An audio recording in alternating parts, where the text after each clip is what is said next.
Over the next several weeks, busloads of young immigrants are expected to arrive every 72 hours in Southern California. Here with more on how the federal government is dealing with the situation and what's next for the immigrants being processed in San Diego are my guests, San Diego Congressman Juan Vargas and Sean Moran, Vice President of the National Border Union. Welcome. Thank you. Thank you. Pleasure. Congressman Vargas, you toured the San Ysidro facility where 3 busloads of refugees who were turned away at Murrieta a few days ago ended up being there. What's happening to those families there right now, and what happens next? Sure. They're being processed. The Border Patrol is processing them, finding out who they are, if they have any issues, and going through that process. I mean, they've been doing it very, very professionally. In fact, I was able to tour, talk to some of them, and able to talk to the Border Patrol. And again, they're doing a superb job. They're just processing these people because they are arriving from other places. And again, I think they've bent over backwards to be kind to them. Most of these Border Patrol agents are parents too, and most of them are kids. And so they've been quite generous, I think, with their time and even their stuff. I talked to some agents who are bringing stuff from home, so they've been quite good. Sean, how are the regional Border Patrol facilities preparing to receive more children? The expectation that we're going to receive more children and families over the next several weeks. Well, obviously, we don't see a huge number of children on a regular basis, so we've had to stock up on supplies like diapers, formula, and other types of food that a child would more readily eat. So it's mostly been material goods that have been put in place, and we've also had agents obviously being prepared to process and shifting of some resources to accomplish that. And what are you hearing from Border Patrol agents on dealing with this influx?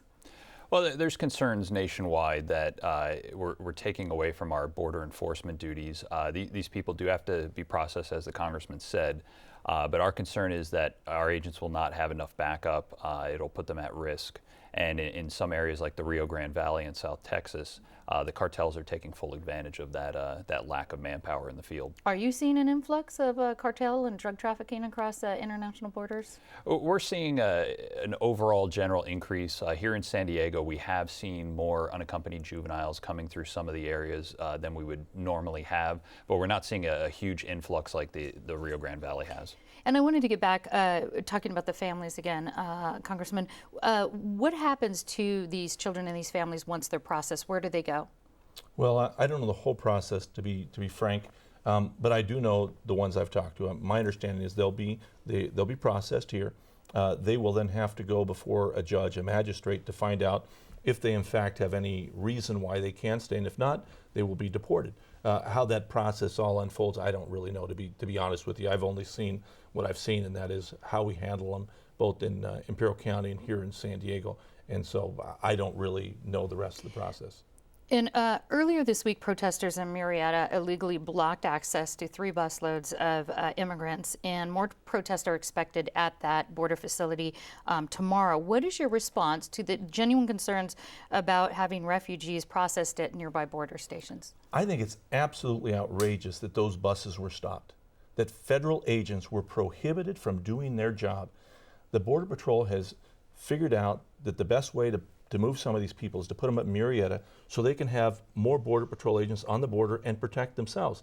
It's a big safety issue for the Border Patrol themselves. They don't want to pull agents off the border because not only do they have to make sure they catch people trying to cross illegally, but also protect themselves. Now we have to have more resources focused on Murrieta, so we're pulling people off the line once again. It's a disaster. I mean, those people should have been arrested.